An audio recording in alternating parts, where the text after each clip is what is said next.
Hello and welcome into another edition of the Sunbelt Syndicate. We've got a very special one for you guys tonight. We have the only ranked team coming into baseball season as Detroit, Alabama is at number 25 in the country. I know Seth and Marv are both excited to welcome both Mike and Coach Ben into the show tonight. So how are you guys doing this evening? We are great. Thanks for having us. Thank you for being here. Very nice. Yeah, we definitely appreciate your time and joining us here tonight. So we'll kick things off pretty direct. Again, you guys got that number beside your name there. The only team in the conference to be ranked coming into the season. Is that something you welcome? Do you kind of, I don't think you would dislike it, but is there something that comes along both good and bad with it? Or I don't know, Coach, start us off with what that number beside your name means right now. Yeah, I mean, we talk about it all the time. Like, it doesn't mean a ton in terms of the grand scheme of things, but I think it's validation just of kind of what we've been able to do since Coach Meade got the job and we came with him in the summer of 21. It's just validation, a little bit of the work that we've put in and have been able to, accumulate very good players and good kids. And, it's nice, obviously. The thing we liked about it is last year we got ranked late in the year in May. This year, maybe it gives our guys a chance to digest it a little bit, which I think is good for them. But also, if you don't get confident from being ranked nationally and the only team preseason in the sunbelt, I don't know if you have a pulse. So, we're excited and we welcome it. And we're pretty happy. Skylar says it all the time. Coach Meade says it all the time. If they're talking about you, it's a good thing, right? Like if there's expectations and, you're being mentioned and all those things, it's way better than, the opposite. So we're fired up to have an opportunity to be in that spot and hopefully play well as we get started on Friday. Absolutely. Mike, thoughts from you and the guys on being ranked to start the season? Yeah, it's definitely a good thing just talking about it in the locker room. But we know that we just have to leave it all out on the field, like most of our seniors said to the younger guys, that we just have to leave it all out there and whatever happens. But it's definitely kudos to the coaching staff and what they did here at Troy, and we're really excited.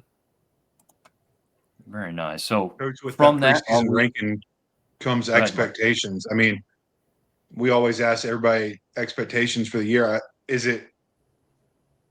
Is Omaha or bust? Is that the mindset, or is it just one weekend at a time? Or how do you look at it as a Yeah, coach? I mean, I think obviously it's always just one game at a time. Who's ever up on the schedule next is the most important game. But I think we've put ourselves, and our chancellor has talked about it since Skylar was hired in July of 21. Is like we want to go to Omaha. Like that's a vision of the university, but also obviously a vision of Coach Meade and our staff and our athletic department. But it's we feel like we can see it. We feel like we have the talent to do it. We have the right people, the right coaches, the right administration to do it. Obviously, Omaha's so far away that you don't get there if you don't play well in, for us, February and all the way through. But obviously it starts on Friday. But no, it's fully an expectation in our program now is to compete to go to Omaha. Nice. Just touching on last season a little bit, you don't have far to climb, right? It's easy to see from these numbers why you guys have a number beside your name to start the season. 37-22 overall, 19-9 in conference, 59 RPI, which maybe is the most surprising out of all of those things, right? Because the record's really good. I don't think there's anything wrong with that. Obviously, you want it to be better. But when you guys lean on RPI, this is usually Seth's question, but I'll steal this one from him. Is that something you guys aren't really focusing on until the very end of the season, where it's kind of getting into the nitty gritty? Mike, in the locker room, are you guys talking about this? Is this something you guys don't care about as players until it comes down to trying and getting a seed or hosting a regional? I guess just kind of put us into your guys' perspective individually. And again, Mike, we'll start with you on this RPI thing and how much you guys lean into it or pay attention to it throughout the season. I mean, on the player side, we don't really pay attention to it. I think we just try to handle what we can handle and what's in front of us, and winning each pitch at a time and owning each moment. I think that's the biggest thing for us as players. And when we look up and see our record, hopefully it's on the winning side. So that's basically what we come down to. And maybe the coach's standpoint is a little bit different, but as a player, we just try to handle each pitch and each moment at that time. Nice. Coach, is that something you guys really look at? It's the same thing. I mean, obviously you want to put yourself in a position to where, obviously at the end of the year, you want to be playing your best baseball. But like last year, I don't know if we were truly in striking distance of the RPI. I mean, I don't know the exact number, but until we went to Coastal and were able to sweep that series on the road and then come home and beat Lafayette, and then all of a sudden you make a huge jump. And so now obviously it becomes a thing, but it's just like anything else. Like RPI doesn't matter if you don't win. So you have to take care of the game that's at hand. And, that's what we try to do. And then, hopefully, with our league, you're going to play top 100 RPIs literally every weekend. So you're always going to have a shot at a good RPI. You just have to play good baseball to earn it. Yeah, I'll jump in on that real quick. So the sunbelt Conference was one of only 3 conferences that every team that made their postseason tournament last year was a top 100 RPI. So if you wouldn't mind, both of you guys just kind of talk about the talent level in the sunbelt, how playing quality competition week in and week out gives you a chance to position yourself to make a postseason run, host a regional, and just overall elevate your squad. Go ahead, Mike. Yeah, I think coming from the SEC, like the Sun Belt's not far off. I mean, like the first time in there last year, like going to Coastal and playing teams like Lafayette, like those are good teams, like really good teams. So if your mindset's off a little bit, you're probably not going to win that day. So just keeping your mindset on winning each moment, like that's the biggest thing. Even like just every weekend during conference, like that's just the biggest thing. Yeah. Coach? Yeah, it's a brutal league. I mean, it's filled with great players and high anxiety, right? Like you just have guys at every place that whether it's on the mound or in the box, there's fear that those guys create because you have the Friday night guys in the league that are all more than likely going to pitch in professional baseball, and you have some guys who come out of the pen, the same thing. The guy from Lafayette last year, Longavin, I mean, that guy probably going to pitch in the big leagues. The year before, the Justin Storm kid from Southern Miss, like these are real arms that you're trying to navigate through late in a game when you're trying to either come back or hold on to a lead. And it's the same thing with the offenses. And, the Sun Belt, I think it gets the name the Fun Belt for a reason, right? Like great places to hit for the most part. And so those games can sometimes get a little bit tricky where you have great pitching staffs, but sometimes the wind's just blowing on a day that is going to create some runs and some offense. Yeah, we looking at Mike, go ahead, Don. Oh, go ahead. All right, just the fact that you guys are ranked, but then you look at the coaches preseason poll and you came in second to Southern Miss, and Southern Miss has put I think 5 guys on this Sun Belt all preseason team. There's not a single Troy player on there. Mike, specifically for you guys as players, does that help fuel you a little bit? Not necessarily, well, maybe it does. Maybe it is disrespectful, but, in one way or another, do you guys get pumped about something like that? We're like, hey, we got some respect, but we don't have enough, and it's going to keep driving us? Or is that something you guys, again, kind of like the RPI, just don't pay attention to much of that stuff? I mean, we obviously see it, but when you play for a guy like Skylar Meade, you better have confidence right when you step in the door, no matter what you're doing. If you're playing basketball at 5 o'clock in the morning at the end of the fall, playing 1v1 versus each other, or shoot like just a regular shooting game, like you better have confidence. Like when you step on any field, like playing for Skylar, like that's his biggest thing. So I think if you don't have confidence, you don't. And they talk a lot about trust, and if you don't have those 2 things, then you won't really be on track. Makes sense. Coach, you guys just notice that type of thing too? Like, hey, we're 25, but we didn't even get picked in this conference, so we're still going to use that as fuel in the locker room for these guys to, a little extra boost or whatnot. Yeah, it's something. I mean, it's the highest we've been picked, so you can look at it that way too. But there's good teams in the league. Like Southern Miss is obviously a very, very good program and good team, and there's really good players. And yeah, some of our guys weren't on there that maybe we thought should have been on there, but we always just say we're a sum of our parts, right? Like we have good players, but we're better when it's everyone who's contributing, whether it's the lead off the 9-hole, the Friday guy, or the guy who comes in the 7th inning. So we want our guys to play their part, and at the end we'd way rather win a championship or play in postseason and all that stuff than have player of the year or all conference guys. Makes sense. Seth, I interrupted you, so go ahead. Oh, you're good. Digging into the schedule just a little bit, what's some midweek games that excite you guys? What are those games that are going to boost the RPI? What are we looking forward to the most there? Mike, what do you think? Well, we can start off with the first midweek. I mean, we're going to play Auburn, which should be fun. We play Alabama, so it's going to be fun too. We go to Virginia Tech, which is going to be an awesome time going up there. And but I think the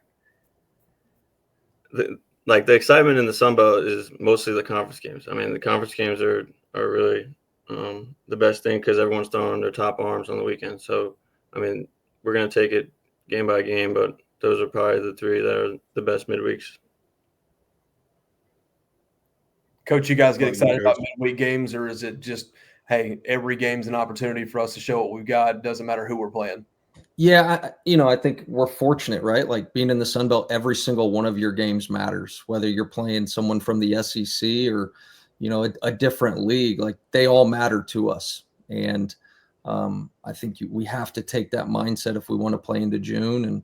And our guys understand that, right? Like that's why they choose Troy. That's why they choose to play in the Sun Belt is, I've been at places where you play a Tuesday game in April and it just doesn't mean anything. It does because you want guys to play. It just doesn't. And we're fortunate to where a Tuesday game in mid-April that a lot of places it may not mean something. For us, it's a huge game, right? It's a huge game. We have to play well and we need to put ourselves in a position to win so that we get a chance to play in postseason. Is there any talk about just going through the schedule is funny. Like you said, you play Auburn, Bama, UAB, Jacksonville State. Is there an unofficial state championship you guys are playing for here too? Because it feels like it. Yeah, I mean, I'm not here. We want to be the best team in the state of Alabama. If we do that, then we're going to put ourselves in a position to play late into the year. Obviously, with just the amount of wins you accumulate, but also those are good programs. So you beat them and you find yourself in a spot. But yeah, we'd sit here and lying to you if we said those games don't move the needle. Yeah, it's the state of Alabama. We want to do our part and win. And it's funny, being at Troy, it's South Alabama being the Sun Belt, that's the rival, I guess. But a lot of people around Troy, the big rivals, Jacksonville State. That's the old time rivalry from years ago. So there's there's a unique little rivalry with all the schools in our state. So yeah, we want to play well and put ourselves a chance to win. Yeah, I feel like you guys are also just considered maybe not as much of a rival, but Southern Miss is close enough. I feel like it's also a heat there, and that's, again, like you said, Fun Belt for a reason. It's geographically nice for you guys in a lot of different ways. Mike, you used to play at Auburn, so what kind of excitement or anticipation comes along with playing your former team? Did you guys play them last year as well, or is this the first time getting a shot at them since you left? We did. We played them last year as well. Okay. It should be. I think it should be fun. I mean, a couple of my buddies that I'm still buddies with that go to Auburn, they'll be there, and my friends from Troy are going to go to the game. So it's fun playing just in state where it's going to be a crowded and pretty sold out spot. So it should be fun wherever we go. Absolutely. I know I'm looking forward to that one, specifically for you after seeing your history about, coming in and getting right into it from a guy from New Jersey who comes down and then, starts playing for Auburn and now playing just down. What was it, an hour and a half at most from one school to the other? Or is it less than that? It's probably an hour and a half. Yeah. Okay. Mike, you know the drive. You make it all the time. Your girlfriend. Yeah, my girlfriend plays Oh, soccer. like you don't know the drive. But it's about like an hour and 48 minutes if you want to be exact. Okay, there we go. Thank you. Yeah. Yeah, he's got it clocked. He's like, well, if you want me to tell you, yeah, I got it. Yeah. That's cool, Bill. Marv, you got a recruiting question I think you like to usually ask here. Yeah. So, Coach, this is for you, and then Mike, I'll kind of follow up on your journey to get to Troy. But when you look at the landscape of college athletics now, with NIL, transfer portal, and the way you build a roster, obviously, when you're looking at a kid, it's do they feel a need? Are they a right fit culturally to come down here? But how does the transfer portal, how does that change your mind when you're recruiting a high school kid, ton of talent, but it might take a year or two to get them in the weight room or get accustomed to college arms, versus knowing the fact that you can go to JUCO or you can go get a guy who was at a different program who's seen college arms, taking college at bats, and plug and play right in? Does that sway your recruiting process at all? Yeah, I think so. I mean, especially for us, we feel like our niche has been, I mean, not that we don't have great high school players, because we do. I mean, Brooks Bryan, Peyton Watts, those guys are high school guys who have been big pieces for us. But a lot of our success on the recruiting trail has been the JUCO kid. And Troy's always gotten really good junior college players. And then now with the transfer portal, like, we've had success in it. And so for us, not to say we won't recruit high school players, we will still. Now the classes may be a little bit smaller, but we are going to put our efforts into the junior college and portal route for sure. One, the sunbelt is just an older league, but two, we just, for the way that we recruit and how we've built our roster of, when we got here, there's 3 states on our roster, and now there's I think it's 22 with 3 different countries. Just because of Coach Mead and where we come from and our paths.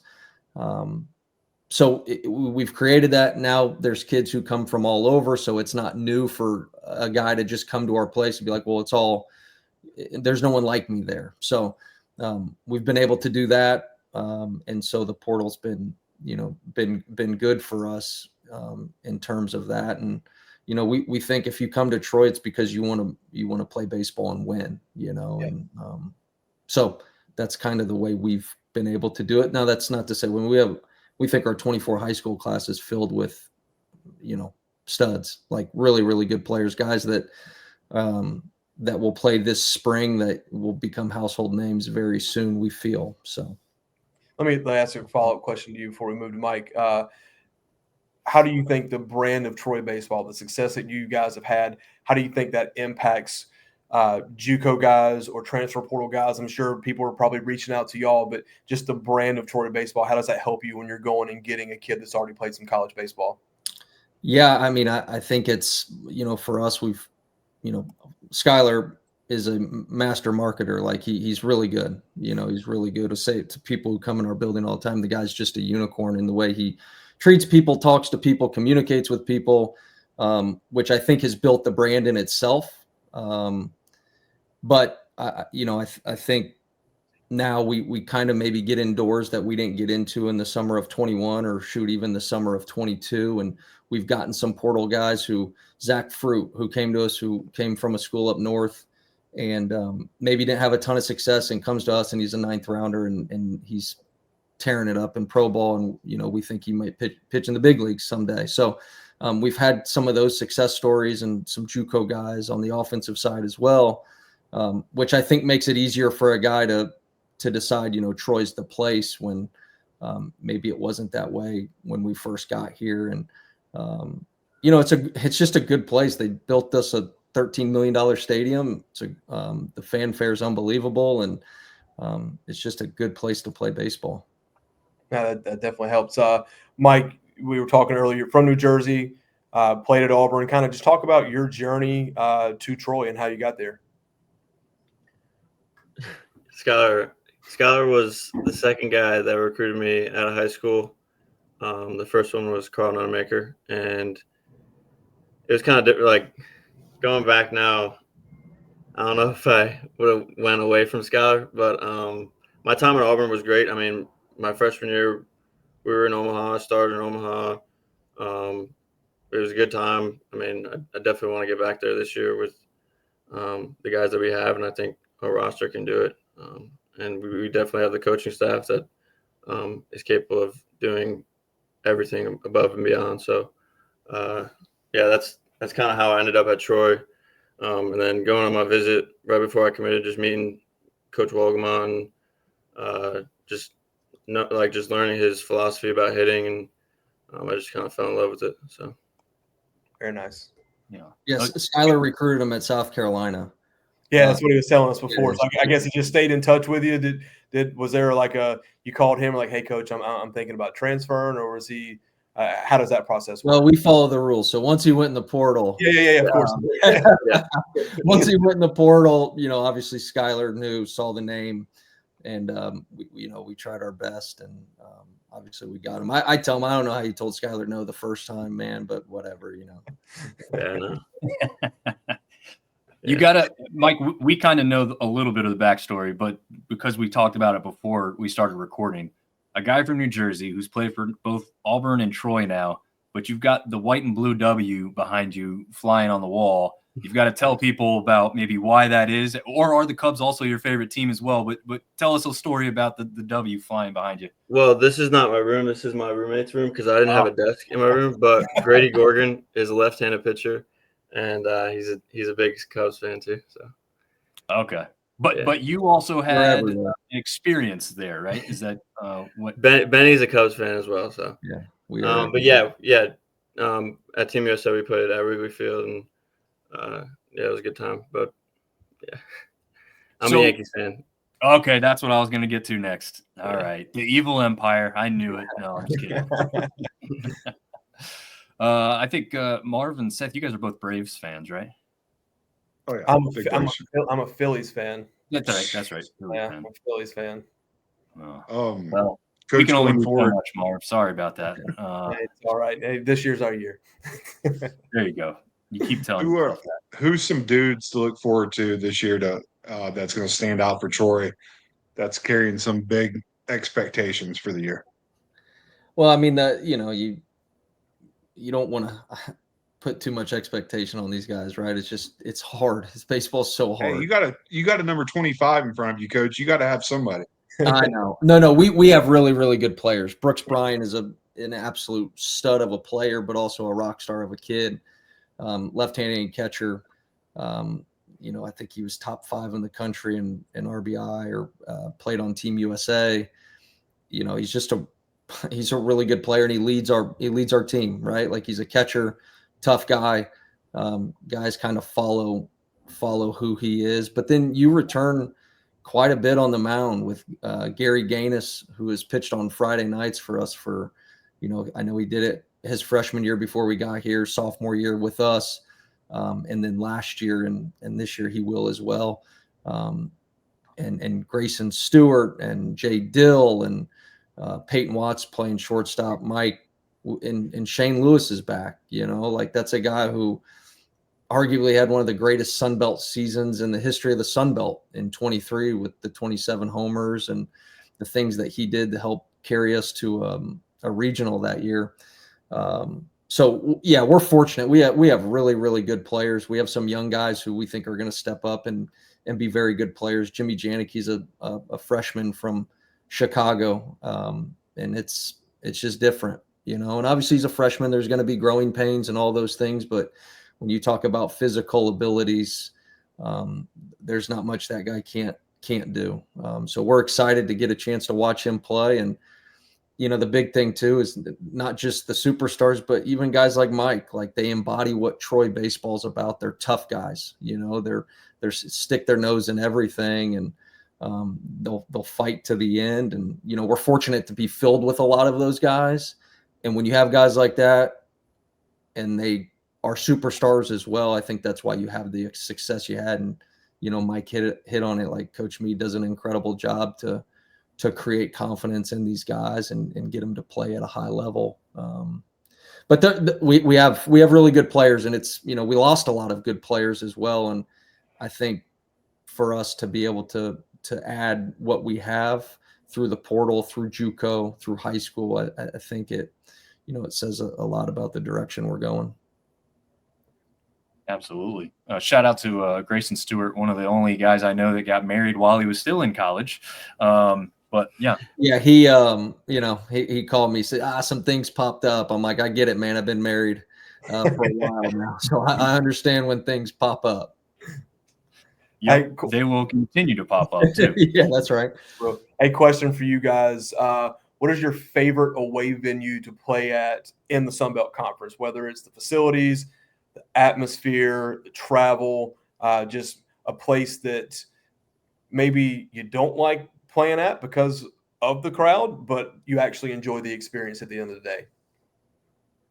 Mike, Before go you ahead. answer, I think we all know, but go ahead. I'll go. Well, one, I like coastal because the ball flies and I'm a hitting guy. But in terms of just environment, I think it's pretty easy. Southern Miss is it's just a great place to play. I mean, their fans do a great job. They're engaged in the game. They understand baseball, and they care. They really care. And so that's always a cool atmosphere to play in. But I think that's probably the easy one. Lafayette's a cool place. They got their little thing they do in the 7th or 8th inning, whatever it is that they do. That it's just unique. And we tell our recruits all the time, like when they come, like this Sunbelt's different. Like every place is unique, right? Like you got Lafayette and the things that they do. We have doubles alley at our place. Georgia Southern has the deal in right field. Southern Miss has the right field roost or whatever they call it. So it's just, Texas State's got the little train and right or down the first baseline or whatever that thing is. So there's all these places that have a uniqueness to them that our guys are fortunate to play at. So it's every place is just a little bit different, which is nice. How about you, Mike? Where do you look forward to playing on the road every year? I mean, I like playing at Troy the best, if I can be honest with you, but on the road. That's home, man. Yeah, no. On the road, I liked App State and then Coastal Carolina. I mean, it's fun playing everywhere in the Sun Belt because it's mostly all hitters' parks. Yes, and being a left-handed hitter, it's fun hitting at all those places. But I'm really excited about going to Louisiana, Lafayette. So that should be fun. you didn't play that? You hosted Louisiana last year. Yes. Yeah. So that Louisiana has been like the overwhelming popular choice because apparently there's a group of fans that feed you very well after the game. Do. And I you can ask all of I'm a super picky eater, and they handed me that styrofoam whatever plate, and I'm like, what is this? And I get on the bus, I'm like, well, it's been a long day. I guess I'll eat it. And I'm like, can I get seconds? Looks good. Mike, after that series, about to get you back on, you can tell us about the. I think they call themselves the Louisiana Cooking Club. Yeah, great people. Like we were fortunate enough to go down there and win 2 out of 3 2 years ago, and they treated us like we were one of them. It was wild. It just wild because obviously they really really want to win there, and they were incredible people. Yeah, I got to experience. I've been down there for football only, and I've never seen or heard this from any other fan base in my life. We're having a few drinks and food before the game with a bunch of Cajun fans mixing it up, right? Like you said, very inviting people. All they could talk about, their football team was great. They were about to beat App State that night on national television, and they were having a phenomenal year. Before. What's the football coach that went to Florida? I'm going blank. Napier. Before Napier left, all their fans wanted to tell me was, you got to come back for baseball. You got to come back for baseball. And I'm like, we're at football. The football is the biggest thing in the country. And you're telling me to come back for a baseball game because that's the bigger deal here. So yeah, it really is that big there. But like you said, the rest of the Sun Belt really isn't far off. I mean, at least those top few teams have just crazy atmospheres, pretty packed ballparks, stuff to keep people there and be entertained. And so it's a conference that we want to push out into the national spotlight even more because we think it deserves it. And it's a lot of fun to watch. Speaking of that, Coach, you played at Purdue. Is that correct? That is right. So I was reading, and this is almost unbelievable stat line that they pulled up, and I'm sure you're familiar with this. When you played in the lineup, you were 30-15 as a team. When they played without you, they were 2-11. So what's your secret sauce? How much of that are you passing along to these guys that are playing for you now these days? That's great. Yeah, right? I mean, it was all me, right? Yeah, that's why. Those first 13 games, I think we played like 8 of them against like a top 3 team in the country. So the guy in front of me, he was the unfortunate fool who had to play against them, and he did not do so well. And I got to play against all the other teams. So that may be a little bit of the reason, but I'll go with I was the catalyst, right? So there we go. There you go. Yeah, that's a good phenomenal. I mean, that's a deep dive there. Yeah, it definitely is. And I'll ask this question, and you can just be as honest as you want to with us. But when we're arguing for conference supremacy, right? You've got SEC and ACC. They're always going to put the most teams in for the most part. You got the Big Ten out there, and historically, they've got championships. They've had teams go to Omaha lots of times, but that's been further and further in the past now.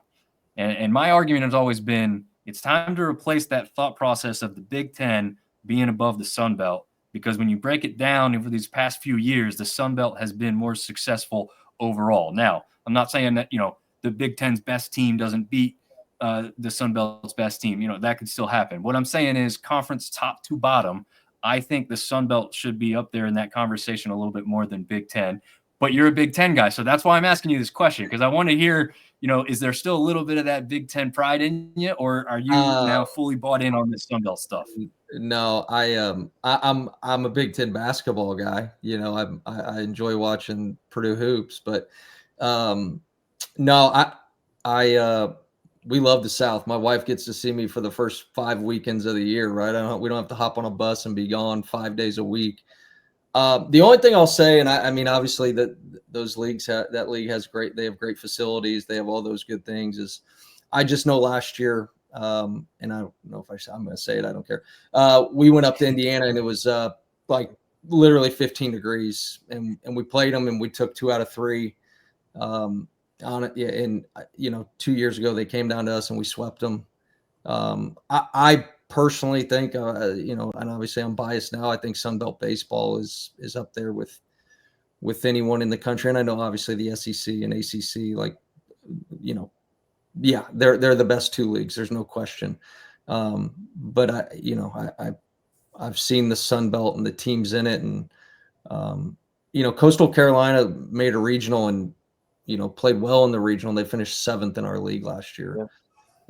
So I think when you look at it that way, it's like how many 7th place teams in a league are going to go into a regional? And I believe they beat Vandy and, played very, very well. And obviously great program, great players, but they finished 7th in our league. And I think that's nothing about them. It's more about how good the Sun Belt is and how tough it is to play on our road, because like the unique environments, every place is different. And I think it just says a lot about how good the league actually is. We get 4 bids every year. I think the Sun Belt's starting to really, get what it deserves, and hopefully we can continue to keep pushing it and all that good stuff. But it's really good baseball. And I think the biggest thing of why it's better for people is people can actually come watch us, because they don't have to wear 12 layers to watch baseball, which is, no one wants to do that unless their team's in the World Series. We do. Yeah. Hey, Mike, follow-up question. How much does it suck to have to play baseball in 15-degree weather? Yeah, I was going to chime in and say, like, if you're from New Jersey, you want to go to the South to play baseball, because it's just you can just play year-round. Like, you don't have to take a break. The one thing I'll give them credit is they had the nicest heaters in the world. I'm a fair skinned guy. I think I got a sunburn from the heaters. I was so close to it the whole weekend. So that was the only way I was going to get through it. If if they played it right, they shouldn't have given us any heaters. I got a question, and this is a little ignorance on my behalf on BB Core bats. My kids play competitive baseball. You're not using a U-Trip composite bat in 15-degree weather. You got to go single piece alloy. Is BB Core the same? Do you have to switch your bat up when you're playing that cold? That's a good question. I know the BB Core growing up, like the bats now, you want to hit with them as much as possible. Yeah. Because it kind of breaks them in, right? Like I remember growing up, you get a Easton Stealth, and it's like, I am only using this when I'm at the plate, because those things would break in a heartbeat. Then you'd have to send it back, especially when it was cold. I mean, just wasn't good. So, but now I don't know how that works. I know you want. Like any truth that or is my son just lying to me? So I have to buy him 2 bats every season. He's a smart kid. Yeah, smart kid. Yeah, smart kid. But yeah, it's Yeah, Mike. Did you have any thoughts do you have to change your bat up in cold weather? Not really. I swung the 2-piece mostly my whole time playing. Okay. The first time I started swinging a 1-piece was, I think, my freshman year. I swung Easton 1-piece, and then last year I swung that 1-piece too. So, but this year I'm using the 2-piece. I like the 2-piece feels better to me. If you get jammed, it don't hurt as bad on your hands. I'm gonna go sell my son's composite bat when I get home. a good move. Yeah. Yeah, you need parts for that golf cart there, but big guy. Yeah, well, the golf cart doesn't get used. It's baseball season now. We don't have any free time. There you go. Well, these guys know nothing about that. They got all kinds of free time now that the baseball season's here. Yeah. Yeah. Oh man. One fun question that we like to ask and just get some thoughts on is banana ball. Savannah Bananas kind of taking the baseball, news by storm here. Now they've got a whole league built around these crazy rules and this crazy entertainment value aspect. Do you guys get into that? Do you like it? Appreciate it? Have you seen it live? Mike, let's start with you. Maybe you guys some interest in playing, as Marv likes to ask some of the guys too when they get a shot at this after college or something. Some of my old teammates, I think Butcher, the meat man, he was trying to play for them, but one of my teammates from my sophomore year, Caden Green, he played for them. I've never seen him. I've seen a lot of videos, but I think it's cool. I mean, it's a good way to show the game in a different angle, and that's always fun. Where is Butch now? So Butch he's here in Troy. He just graduated. I think he graduated in December, and he's playing indie ball. He's going out to play indie ball. So he's still around. He comes in shags. He's working out in the outfield now. So he's doing some of that stuff, hitting in the cages. My man could hit a baseball. He's the meat man. Yeah, he could whack it. He could whack it. He was one of those portal guys, right? He did it at Charlotte, and we were able to, maybe get, we got quite a bit out of him. But just a good dude. Yeah. Coach, what are your thoughts on banana ball? Do you enjoy it? Are you a baseball purist and don't? No, I think it's great. We haven't been able to go. So we've had guys play when it was in the Coastal Plains League for them. Okay. And then, Tyler Gillum was a junior college coach out in Arizona. So we would recruit some of their players, and he's a good dude. It's crazy what he's built. And now they're, doing teams all over, like a little league or a league, I guess. I have 2 daughters, and they would probably prefer that over, going to watch a regular baseball game. Now, we have not done that yet, but it's definitely something, we want to do. They've been incredible. We have a kid now, and hopefully he, gets into professional baseball and plays for a long time. But we have a kid, Jacob Wax. He's an infielder, and I think he would be an absolute star for the banana ball. He can do things defensively on the infield that I've never seen before. Like, he's a guy you just hit ground balls, and you're like, I could just sit on a chair and watch him take ground balls for 3 hours, because it's just impressive what he can do, just the way he moves and all that stuff. But I've told him a couple times, I'm like, man, I think you could do it, and I think you'd be good at it. You have to come out of your shell a little bit, but in terms of the baseball side, he'd have no problem. Well, that's what I was about to ask Mike, because as soon as you said his name, he lit up with a big smile, and I'm like, this guy's got to be a goofball that just makes y'all laugh or something too. Like he's probably just got personality for days or something. Like when he's taking ground balls, it looks like he's dancing out there, like doing like weird moves and stuff, but it's smooth. It's right, Ben? Yeah, no, it's impressive. I mean, it's as impressive of an infielder as you'll see in college baseball, just how he can, manipulate his body, catch balls a certain way, throw from literally every angle. He can undershoot it. He can throw it over.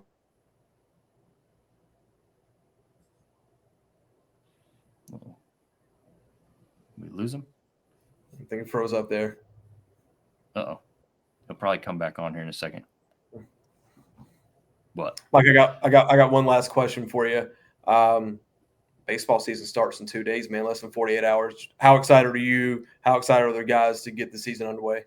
We're really excited. I mean, we feel like we have a lot to prove, but with the guys that are on our roster and the new guys that came in this year, we think we can do a lot of really special things. And with the leaders and coaching staff that we have, it's going to be really exciting, and it should be a lot of fun. We just have to stay in the moment and own each moment, and understand that we just have to win each pitch right in front of us, and everyone just do their job, and we look up and hopefully we're winning that ball game.